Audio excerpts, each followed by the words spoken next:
questions? I wanted to ask you about your association with Rashied Ali. Yeah, we were associated. Can you talk a little about what it was like playing with him and what kind of person he was? We played earlier. He knew that we played earlier. And that was probably in Harlem, I think, we played. It was him and Arthur Ames. Arthur Ames was in the band, some of the cats were in the band. I was asked to sit in, so I sat in. I was close to Arthur Ames, he's deceased. He was a good friend of mine. He was one of Rashied's favorite sidemen who played piano, played guitar, and saxophone. And so then we played once at his on Green Street, Ali's Alley. I played again with him there, more like a session situation. And then Pharaoh gave me a call one day. Pharaoh Sanders called me and says, Tisziji, he said, Tisziji, could you come down and join me? He said, I have a gig here, bottom line in New York. And John Hicks just bailed out. He was going to be playing piano. So a day's notice, I said, yeah, I could come down and play with you. Who's playing? I said, Rashied. Steve Neal, Rashied Ali and Steve Neal. So I said, oh yeah, of course, I'll be right down. And we played there. And it was interesting during that date, there were many people there, mostly Orientals. In fact, I found a lot of Orientals. I think there were busing Orientals in there. Pharaoh would play and then step away. And he had left me with the trio, Steve and Rashied, and he said, keep playing, keep playing. And he'd come up to me and say, just keep playing, just keep playing. So I said, okay, Pharaoh was working me to death that night. But it was grooving. I mean, it was the first time like that I was really stretching out with Rashied. And then when he, got off the bandstand, we did a couple of sets, Rashied said, man, this is the best it gets right here. It doesn't get any better than this thing. Now, I know he was talking about Pharaoh, and I agree with him on that. He says, no, we should get together, we should play. So we connected. I mean, we actually connected there. And then from there, I said, well, listen, give me your number, I'll be in touch with you. I think this is in 1994, maybe, something around that time. And so then we talked about it a little bit more on the phone, but coming over to his place, see, Survival Studios, see, on Green Street. And that's where it began. And it was a little stiff in the beginning because he didn't know where I was coming from. One of his first questions was, are you one of the immortals? And I said, I have no idea what that means. And we can only play and see what comes up from that. So we just set up a recording. My son Mike came over to Rashied's place and started to set up his studio. His studio was kind of like disarray. He had a friend at that point who was assisting him, Larry, somewhat of an engineer, was there, but it was good that Mike came there to pull it together, and he pulled it together, Mike did, and we got to record. The first recording we did was this River of Blood with John Hicks, and that began a whole series of updates and playing. And so at the beginning it was a little stiff, but it got better. The more I played, the more Rashied sort of warmed up to me. So I need to play. For Rashied, as he said to me in the beginning, I don't care about books, I don't care about philosophy, I don't care about schools. If it's real, it's going to be all in the playing. I'm going to hear it. And he heard it all. So I said, yeah, I don't need anything else. You're playing it. You play what you say. He says, that's fine, man. It's all good from there. Was Rashied a spiritually oriented person? He had that side, yeah. He's very, very musically sensitive. He could hear it in the music. I mean, for a musician, that's the only place you need it. It's not about, the preaching. preaching is good. You know, there's some inspiration there too. You got to consider Martin Luther King was a preacher. You know, how he played, but he talked music. You know, the poet in him came across. He was inspired. So when we're talking about somebody, you know, who is as advanced as Rashied is, it has to be in the music. You know, you can't fool him. You know, it's not. You know, he's not. You know, you can't pull anything over on a Rashied type. See, it's all real. It's too real. So famous. You can't fake it. You got to have it or not. I had it. So he said, yeah, we got to keep going, man. We got to keep playing. You got to come and spend more time with me. Yeah.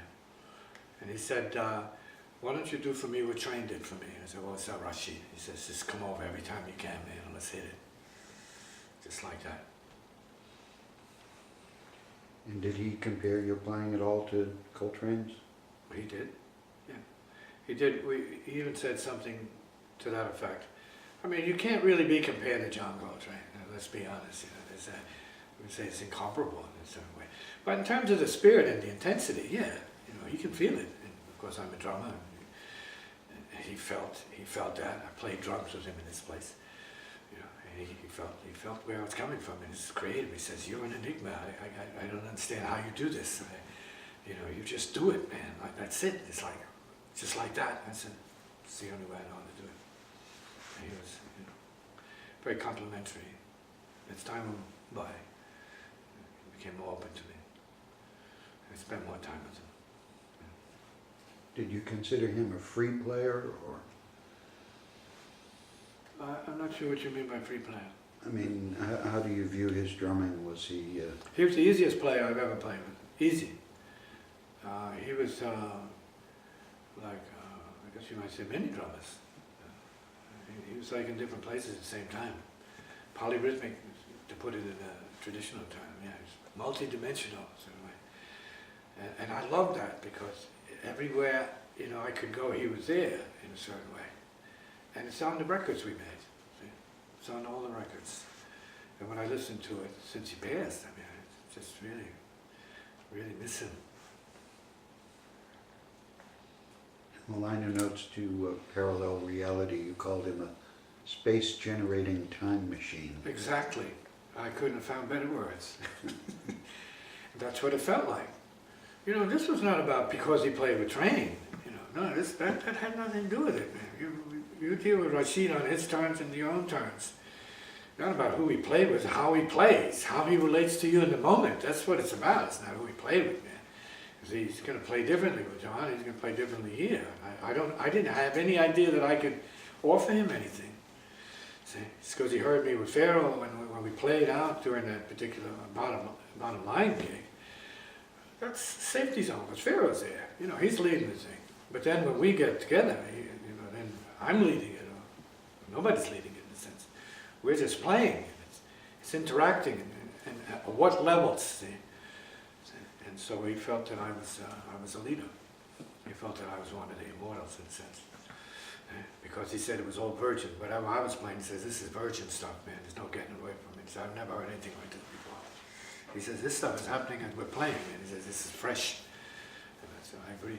It is. You know, that's a way of looking at it. I just play. I don't analyze it. Particularly when I understand it. His viewpoint was, you know, creative. So he was a creative intelligence, whether he played free jazz or straight jazz or whatever. And he related to me, and man, when we hit, and that was it. The rest is history. We did a lot of records together. What was it like playing with him and Ravi Coltrane? Like family. I mean, that was about as close to family as you're going to get. And I had, my guitar was like messed up. My guitar during that gig was messed up. It was a new guitar, but it hadn't been set up for me, so I was all over the place. It was like the string, the E string, the high string was too close to the edge, so man, it was a danger zone for me, so it was very awkward. The fingerboard was not right for me. But I played anyway. I said, no, we're going to play. So playing with Ravi, well, going back a little earlier, Rashied did say, when we were going to do the spirit world, he says, yeah, well, maybe Ravi should do this. And he said, you know Ravi? I said, no, I don't know Ravi. I don't know his music. And the name was, you know, I may have heard his name, but I said, I don't know Ravi. I stopped. I didn't know where it was coming from. And he says, well, okay, then maybe, I said, well, what about Pharaoh? He said, what about Pharaoh? And I said, I can call Pharaoh.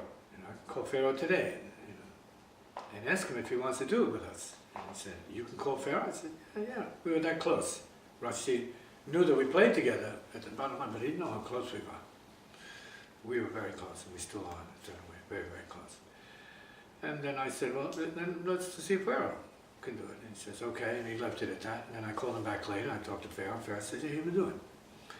And so he was very happy about that. But there's a relationship between me and Pharaoh, relative, not Pharaoh, but Rashied, relative to parallel reality, was something which introduced me to more like Rashied's family. And then I found out that Robbie was his family. Robbie stayed there, and you know, they were very close. I mean, like he said, it was like an uncle or a surrogate father in some ways. He was there for Robbie, and that's very important, you know, because he was very close to John. And when I would visit him, he would be playing John's music in the background. You know, that impeccable sort of Coltrane presence. And so, yeah, it was very natural, but we didn't schedule the date when I was doing Parallel Reality. Originally, it was a trio, me, Rashied, and Don Pate. And so then while we were doing our thing, getting set up, getting ready to record, Rashied said, hey, I just got a call from Robbie, he's in town, can you come by? I said, sure, man.